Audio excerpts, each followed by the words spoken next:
Alright boys, on the way to work, just thought I'd do a video because right now in my life, everything is creating a story, and what I mean by that is I always look at my life, and I have done for like the past year, of looking at my life as if to think that people are watching me, as in like it's a movie.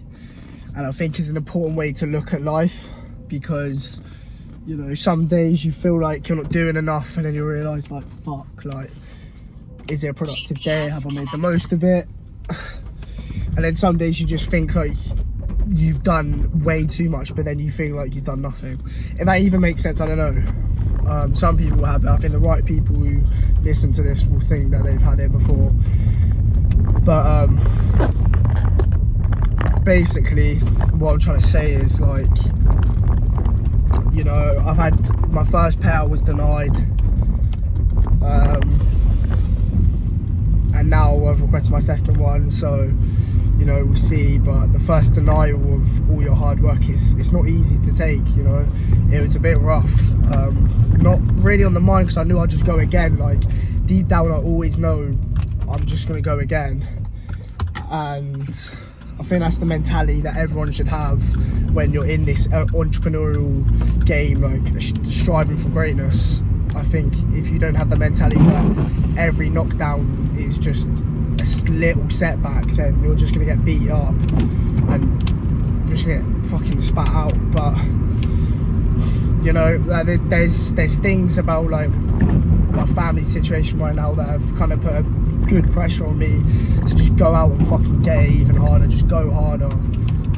And it's good reminders for me, and I don't take them as like oh shit, like we're in trouble, like what can I do? I'm like just add it on, like make me work harder. And it's good because it creates this story that I'm going to tell people one day on a podcast. And I always say this to people, like, if you want to look at your life and think that, and question to yourself, that are you doing enough, just practice sitting down talking to yourself, but like you're in a podcast, like you're being asked certain questions, and be brutally honest. Be so honest with yourself when asking yourself the questions, like, you know, what was it like when you were grinding out at the start? And I was like, you know, well, then you actually look at your life, you actually look at like what the fuck you're doing day to day, and you realise, is it enough to make it? Is it enough to be on a podcast when you're there? Because if it's not, then you're gonna get the realisation that you are not doing enough. And you know, a part of my story is, a couple months ago I left this job that I'm about to go to. I left it thinking that I was calm, I could just grind out trading and make money from trading, and I would never have to work a job again. But that was just naivety and ego that got in my way, and I thought I was too good for that job. And now it ends up, a couple months later, I had to go back because I was broke. I didn't get a payout from trading. Trading didn't go the way I wanted it to go in those months. So now I'm back here grinding my arse off, literally day after day, just to get a bit of cash back in my pocket. And it is what it is. After I went back, I developed the mindset, and they're like, look, it's not over this 9 to 5 shit until you've made the 9 to 5 shit. Yeah, it's not over until you make your 5 to 9 better and more consistent. You know, and training is on that. It's on that incline. Like, it's nearly there, but I've got to be consistent with training before I can even leave any job. So I think a big lesson I learned there was ego. Don't let your ego get in the way. Just fucking work until you actually like need to think about it. Don't be like, oh, I could leave. No, be like, okay, now I'm making enough money to leave. So think of it that way, and that's all I can say. If you're thinking you're too good for your job, like, yes, you are too good for your job, but right now you can't afford not to be at that job. And that's why I didn't understand, and it came back and bit me on my arse. And then I went back to my job for a month, worked up a good couple, I think it worked up like 1.2k. Like, I wasn't really working day to day, but I was working.